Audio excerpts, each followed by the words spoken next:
Dust of Snow, written by Robert Frost. Hello student, this is Purushottam Vishwakarma और आज हम लोग बात करने वाले हैं डस्ट ऑफ स्नो की, जो आपकी फर्स्ट फ्लाइट में पहली पोयम है, रिटन बाय रॉबर्ट फ्रॉस्ट। इस वीडियो में हम बात करने वाले हैं लाइन बाय लाइन एक्सप्लेनेशन की। उसके बाद मैं आपको थीम बताऊंगा, फिर summary, at the end solution of NCERT questions. जो क्वेश्चंस आपकी टेक्स्ट बुक में हैं उसका सोल्यूशन भी मैं आपको इसी वीडियो में बताने वाला हूँ। So let's begin. The way a crow shook down on me the dust of snow from a hemlock tree. यहाँ पे अगर आप नोटिस करेंगे तो जो राइम स्कीम बनती है हमारी इस पोएम की, A B A B, crow snow me tree, तो ये राइम स्कीम बनती है। The way a crow shook down on me the dust of snow from a hemlock tree. ये जो पोएम है रॉबर्ट फ्रॉस्ट की, शुरू होती है रॉबर्ट फ्रॉस्ट के विंटर सीजन में घर से बाहर होने से। रॉबर्ट फ्रॉस्ट घर से बाहर हैं, कुछ अनअवॉइडेबल कंडीशंस हैं, हो सकता है, ऐसा मेंशन नहीं किया गया है कि क्यों वो बाहर थे, लेकिन बहुत सर्द मौसम था, ठंडी ज़्यादा थी, फिर भी वो घर से बाहर थे, तो ज़रूर कोई ख़ास वजह रही होगी। वो घर से बाहर थे, जा रहे थे और आते हैं एक पेड़ के नीचे। हो सकता है पेड़ के नीचे बैठे रहे हों या पेड़ के नीचे से गुजर रहे हों। तब उन्होंने लिखा, the way a crow shook down on मी। उस पेड़ के नीचे वो थे और पेड़ की डाली पर बैठा हुआ था एक क्रो, एक कौवा। कौवा हो, जब भी कौवे का नाम आता है तो हम कुछ अशुभ जैसा महसूस करते हैं, इनऑस्पिशियस। शुभ नहीं माना जाता कौवे को, पॉजिटिव नहीं माना जाता, नेगेटिव सेंस में आता है कौवा। लेकिन यहाँ पे रॉबर्ट फ्रॉस्ट ने उसको पॉजिटिवली लिया हुआ है। The way a crow shook down on मी, कौवा ऊपर बैठा हुआ है डाली पे, बर्फ पड़ी हुई है। और प्लांट कौन सा है? हेमलॉक ट्री, एक पॉइजनस ट्री होता है। उसके नीचे पोएट है या गुजर रहा उधर से, तब तक कौवा, हो सकता है उसको ठंडी लग रही हो सकता है अपने आप को बैलेंस करने की वजह से, या कोई भी रीज़न रही हो, या हो सकता है उड़ने की वजह से वहाँ से उड़ना चाहता हो। उसने डाली को हिलाया, सुक, डाली हिलने लगती है, और जब डाली हिलेगी तो जो स्नो पड़ रही थी, snowflakes, dust of snow, poet के ऊपर गिरते हैं। और पोएट का जो मूड है, जो कि सर्दी में बाहर निकला हुआ, जब सभी लोग घर पे हैं अनअवॉइडेबल कंडीशन की वजह से, तो वो मूड उसका बड़ा ही सैड है, वो डिप्रेस्ड है, फ्रस्ट्रेशन में है। लेकिन जैसे ही उसके ऊपर बर्फ़ गिरती है, बर्फ़ की फुहार पड़ती है, उसका मूड बदल जाता है। The way a crow shook down on me the dust of snow from a hemlock tree. तो यहाँ इस स्टेंजा में पोएट हमें ये बता रहा कैसे वो उस पेड़ के नीचे होता है, और तब तक ऊपर से एक कौवा डाली हिलाता है। क्योंकि सर्दी है, बाहर कोई नहीं है, उसका मूड अच्छा नहीं है क्योंकि वो बाहर है, तो इस वजह से उसके नीचे जैसे आया, बर्फ़ गिरी और उसका मूड बदल गया। मतलब सैड से क्या हो गया, वो हैप्पी हो गया। यहाँ पे नेगेटिव चीज़ों को, चाहे वो हेमलॉक ट्री हो, चाहे वो क्रो हो, पोएट ने बड़े अच्छे से डिस्क्राइब किया है।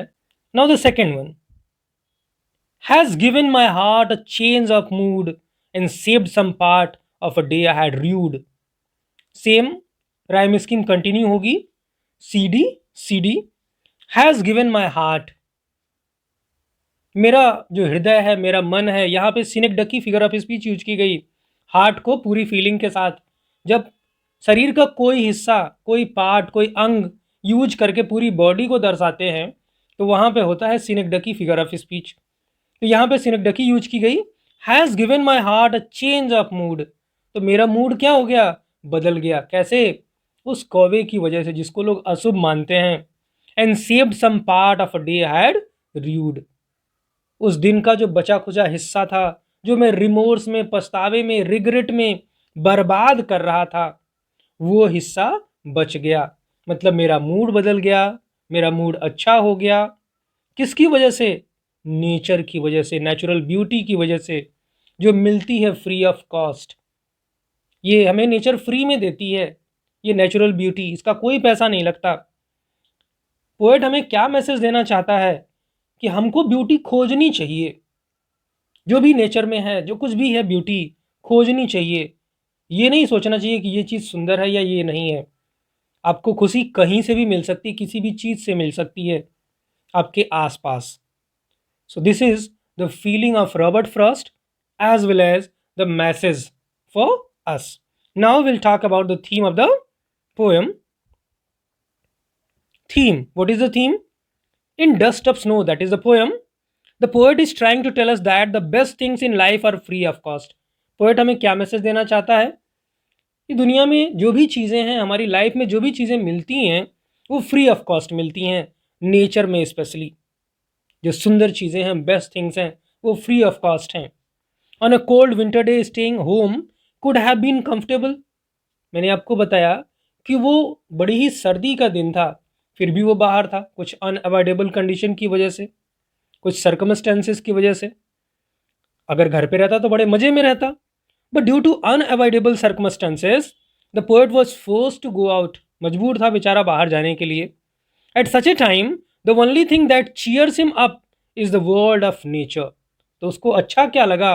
वर्ल्ड ऑफ नेचर, बाहर की दुनिया, प्रकृति, क्रोज एंड स्नोफ्लेक्स. क्या? कौवा, snowflakes, dust of snow. This natural world is available for us to see and touch. Poet कहता है कि ये जो नेचुरल एटमॉस्फियर है, हमारा नेचुरल वर्ल्ड है, हमारे लिए अवेलेबल है फ्री ऑफ कॉस्ट, कोई पैसा नहीं लगता. If only we pay attention to all that life gives us. अगर हम केवल जीवन में जो चीज़ें मिलती हैं उन्हीं पे अपना ध्यान लगाएं, we learn to appreciate it. तो हम सीख जाएंगे उसको अप्रिसिएट करना. The crow is what brings the beauty of the snowflakes to the poet's attention. उसके पीछे जिम्मेदार कौन? उसकी ब्यूटी कैसे जान पाया वो स्नोफ्लेक्स की, डस्ट ऑफ स्नो की? Because of crow. तो जिम्मेदार कौन है? क्रो. उस कौवे की वजह से पोएट उस नेचुरल ब्यूटी को जान पाया. And for that he is grateful. इसीलिए वो शुक्रगुजार है, कृतज्ञ है. He is grateful to be alive to see such wonderful sights. वो चाहता है जीना और देखना ऐसी वंडरफुल साइट्स को in this world at no cost, जिसका कोई पैसा नहीं लगता. Now summary of the poem. आपसे समरी पूछी जाती है किसी पोएम की समरी लिखने के लिए, तो कैसे लिखेंगे आप summary? Here is an example. Dust of snow is a beautiful poem written by famous poet Robert Frost. बड़ी सुंदर कविता है जिसको किसने लिखा? रॉबर्ट फ्रॉस्ट ने. दो the poem is very brief but it has a significant meaning. बड़ी छोटी सी है, वर्ड्स भी बड़े ऑर्डिनरी हैं, लेकिन meaning full of insight. He insightfully explains everything. This poem stands for guiding a person who has lost all hopes and is very sad. ये कविता उस व्यक्ति के लिए जो उम्मीद छोड़ चुका है. पोएट भी उम्मीद छोड़ चुका था, बड़ा सैड था. The falling of dust of snow has change the mood off the poet. बर्फ गिरती है और उसका मूड बदल जाता है. कहाँ से बर्फ गिरती है? The poet was sitting under a hemlock tree. वो बैठा हुआ था एक हेमलॉक ट्री के नीचे, जो अमेरिकन कॉनिफर होता है. Quiet and upset when a crow shook dust of snow on him. शांत बैठा हुआ था, परेशान बैठा हुआ था. ऊपर से कौवे ने डाली हिलाई, ब्रांच को हिलाया और उसके ऊपर बर्फ गिरी. This very small incident changed his sad mood into happy mood.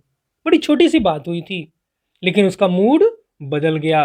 Negative thoughts गायब हो गए, पॉजिटिव थॉट्स आ गए. So it teaches us that we should not be desperate because there is always an opportunity to change the sad mood into happy mood.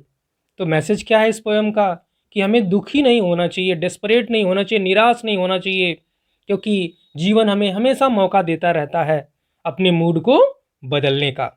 Now as I promised, NCERT solutions. Question number 1 from your textbook. What is a dust of snow? What does the poet say has changed his mood? How has the poet's mood changed?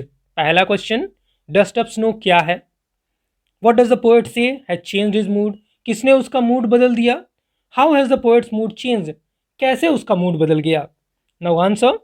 The dust of snow means the fine particles or flakes of snow. Snowflakes. क्या है ये dust of snow? Snowflakes है, छोटे छोटे बर्फ के टुकड़े जो बर्फ जब गिरती है तो ऊपर से नीचे आते हैं, just like cotton. The sudden shower in the form of dust of snow change the mood off the poet, the poet's mood, mood बदल जाता है पोएट का उस शावर की वजह से, शावर ऑफ स्नो, बर्फ की वजह से। The poet's mood change from sad to happy, दुखी था वो, डिप्रेस्ड था, डेस्परेट था, चेंज हो गया। He felt refreshed and wanted to enjoy the rest of the day, इसी नाते उसने कहा and saved some part of a day ahead rude. Now question number second. How does Frost represent nature in this poem? The following questions may help you think of an answer.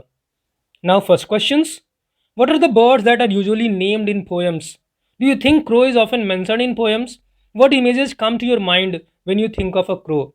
Usually जब भी हम किसी bird की बात करते हैं या poems में बर्ड्स की चर्चा होती है तो क्रो का नाम नहीं आता। दूसरा question, again what is a hemlock tree? Hemlock एक पॉइजनस ट्री है, वो भी नेगेटिव सेंस में यूज किया गया। Why doesn't the poet write about more beautiful trees such as a maple और एन ओक और अ पाइन? और सुंदर पेड़ों की बात वो क्यों नहीं करता? इस नेगेटिव प्लांट, इस पॉइजनस प्लांट की बात क्यों करता है? What do the crow and hemlock represent? Joy और सॉरो, ये जो क्रो है, हेमलॉक है, क्या रिप्रेजेंट करते हैं, दुख को या सुख को? What does the dust of snow that the crow shakes of a hemlock tree stand for? जो डस्ट ऑफ स्नो गिराता है कौवा, वो क्या रिप्रेजेंट करता है, उसका क्या मतलब है? Now answer. First one, first represents nature in a very different manner in the poem. Generally, poets take birds and trees which are known for their beauty and good qualities like a peacock, a parrot, cuckoo, myna, and trees full of beautiful flowers and fruits, etc. मैंने आपको बताया कौवे का नाम नहीं आता, कोयल का नाम आएगा, मैना का नाम आएगा, पीकॉक आएगा, पैरट आएगा, और साथ में अच्छे अच्छे फ्रूटफुल पेड़ों की चर्चा होती है। But here first has taken a totally different approach, लेकिन उनका नज़रिया बिल्कुल अलग। He choose a crow which is not often use in poems, उन्होंने कौवे को चुना जो आमतौर पे पोएट यूज़ नहीं करते। Crow is black in colour with very harsh voice, बड़ी तीखी आवाज़ होती है उसकी, कड़वी, and is believe to be a symbol of bad omen, अपशकुन, उसको अपशकुन माना जाता है, अशुभ माना जाता है। Thinking of a crow brings very depressing and sorrowful pictures to our mind, जैसे कौवे का नाम आ गया, हमारा दिमाग नेगेटिव इमोशन से भर जाता है। Now the second one, a hemlock tree is a poisonous plant with small white flowers. Hemlock क्या है? एक पॉइजनस प्लांट है, इसके छोटे छोटे वाइट फ्लावर्स होते हैं। The poet Robert Frost did not choose to use an oak, maple और pine tree, instead he choose the hemlock tree and left all the beautiful trees present in the world. नहीं चुना बाकी सुंदर पेड़ों को, किसको चुना? हेमलॉक को चुना। Actually he did so to represent his mood and feelings. अब ये क्या रिप्रेजेंट करते हैं? उसके मूड को, उसकी फीलिंग को। Now the third one, the crow and hemlock tree represent sorrow and depression felt by the poet in this materialistic world. ये कौवा या फिर हेमलॉक ट्री क्या रिप्रेजेंट करते हैं? पोएट के दुख को, जो इस मटेरियलिस्टिक संसार में है। हम ऐसे संसार में रहते हैं जहाँ पे भावनाओं की कोई विशेष कदर नहीं रह गई है। The dust of snow is a symbol of natural joy and energy, जबकि dust of snow natural joy, खुशी और ऊर्जा का स्रोत है। The dust of snow that the crow shakes of a hemlock tree means passing through the sad and depressing moments. अभी जो dust of snow गिरती है, कौवा गिराता है, डाली हिलती है उसके बाद, तो ये रिप्रेजेंट क्या करता है? Passing through the sad and depressing moments. अक्सर हमारी लाइफ में होता है कि हम डिप्रेसिंग मोमेंट से गुजरते हैं। The poet is entering into the time full of joy and optimism. तो पोएट वहां से दुख के रास्ते को पार करते हुए कहाँ पहुंचता है? A place where there is joy and optimism, जहां उम्मीद है, उम्मीद की एक किरण नजर आती है और वो अपना दिन बर्बाद नहीं करना चाहता, जो उसका बचा हुआ दिन है उसको एंजॉय करना चाहता है। तो आप भी एंजॉय कीजिए। Now the third one and the last one, have there been times when you felt depressed और होपलेस? क्या आपके साथ कभी ऐसा हुआ कि आप डिप्रेशन में हो, निराश हो, उम्मीद आपने छोड़ दी हो? Have you experienced a similar moment that change your mood that day? क्या आपके साथ भी कुछ ऐसा हुआ जैसे रॉबर्ट फ्रॉस्ट के साथ हुआ, जिसने आपका मूड बदल दिया? सैड मूड हैप्पी मूड में चेंज हो गया। So sample answer I have given you. आप अपने हिसाब से इसको आंसर कर सकते हैं आपके पर्सनल एक्सपीरियंस पे। There have been innumerable times when I too have felt depressed and hopeless. मेरे साथ भी तमाम ऐसे बार हुआ है, इननमरेबल टाइम्स, मैं गिन नहीं सकता कितनी बार ऐसा हुआ कि मैं डिप्रेस्ड हुआ एंड होपलेस हुआ। Sometimes such moments were aroused by other peoples behaviour and attitude. कभी कभी क्या हुआ, दूसरों की वजह से मैं डिप्रेशन में आया, निराश हो गया, और कभी कभी मेरी गलती की वजह से, due to my own conduct, sometimes due to my own conduct. On one occasion when I was very upset, एक बार की मैं बात बताऊं जब मैं बहुत अपसेट था, I went out for a walk, बाहर गया। While walking in the park I saw boy playing with a cat. Park में मैं टहल रहा था तो मैंने देखा एक छोटा सा बच्चा है, बिल्ली के साथ वो खेल रहा है, एम्ब्रेसिंग एंड फीडिंग हिम, उसको गले लगा रहा, उसको खिला रहा है। This little Joy that they share change my mood. अब ये छोटी सी खुशी जो वो बांट रहे थे, इस छोटी सी खुशी ने मेरा मूड बदल दिया and I felt very happy for the rest of the day. अब बाकी दिन मैं बहुत खुश था। I also join the two and played with them. मैंने भी उनको ज्वाइन कर लिया और उनके साथ खेलने लगा।